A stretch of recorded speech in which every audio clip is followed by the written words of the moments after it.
ایک معیار ہے مجتہدین اہل الرأی کے معیار پر، وہ جو مرآت المقول میں لکھا ہے اس کے ہر حدیث کے ذیل میں صحیح ہے یا مجہول ہے یا ضعیف ہے، وہ مجتہدین کے معیار ہے، لیکن مجلسی خود اس معیار سے اتفاق نہیں کرتا۔ اس نے کتاب لکھا ہے، وہ اس کتاب میں وہ یہ چاہتا ہے کہ وہ جامع کتاب ہو، یعنی اگر مجتہدین بھی اس کتاب میں رجوع کریں ان کے معیار کے مطابق ان کو بھی آسانی ہو تحقیق میں، لیکن وہ خود اس معیار کو نہیں مانتا۔ یہ نہایت اہم بات ہے، اور یہ معیار جو مجتہدین کا ہے یہ شیعہ محدثین کے ہم مرفوض ہے، مردود ہے۔ ملاحظہ فرمائیے کتاب ملاذ الاخیار فی فہم تہذیب الاخبار تالیف العلامہ المجلسی الجزء الاول، یہاں پر ملاحظہ فرمائیے کہ صفحہ نمبر آپ کی خدمت میں عرض کروں، صفحہ نمبر 27 میں والذی یقوی عندی، جو میرا اپنا عقیدہ ہے، وأوردت دلائلہ فی الکتاب الکبیر، اور اس کے دلائل میں نے اپنے بڑے کتاب بحار میں نقل کیا، ان جمیع الاخبار الموردہ فی تلک الاصول الاربعہ وغیرہ، کہ تمام احادیث جو ان 4 کتاب حدیث میں، 4 کتاب حدیث کون سے ہیں؟ اصول اربعہ کلینی کی کتاب، صدوق کی کتاب من لا يحضر الفقی یعنی الکافی، من لا يحضر الفقی، تہذیب استبصار، یہ سب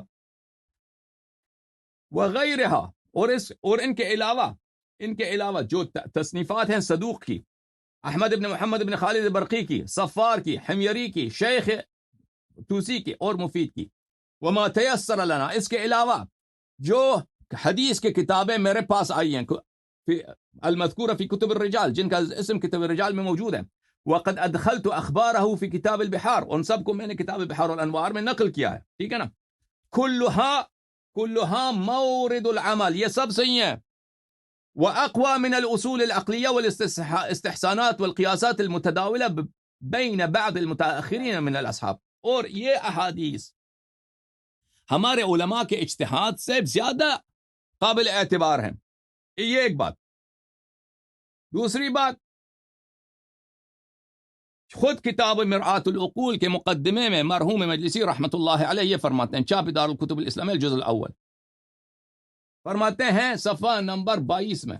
یہ صفحہ نمبر 22 ہے، وخلاصۃ القول، خلاصہ کلام یہ ہے، فی ذلک والحق عندی، احادیث کے متعلق خلاصہ کلام یہ ہے اور جو میرا اپنا عقیدہ ہے وہ یہ ہے شیعہ احادیث کے متعلق، ان وجود الخبر فی امثال تلک الاصول المعتبرہ، اگر کوئی حدیث اصول اصحاب ائمہ علیہم السلام سے مروی ہے، اصحاب ائمہ علیہم السلام یعنی جیسے کتاب کافی کے پورا کافی اصحاب ائمہ علیہم السلام کے کتب سے مروی ہے، من لا يحضر الفقی وغیرہ، مما یورث الجواز العمل، یہ سب ثابت کرتا ہے کہ ایسے احادیث پہ عمل جائز ہے، یعنی یہ احادیث صحیح ہیں، کیونکہ عمل صرف صحیح حدیث پہ ہوتا ہے، لیکن لابد من الرجوع الى الاسانید لترجیح بعضها على بعض عند التعارض،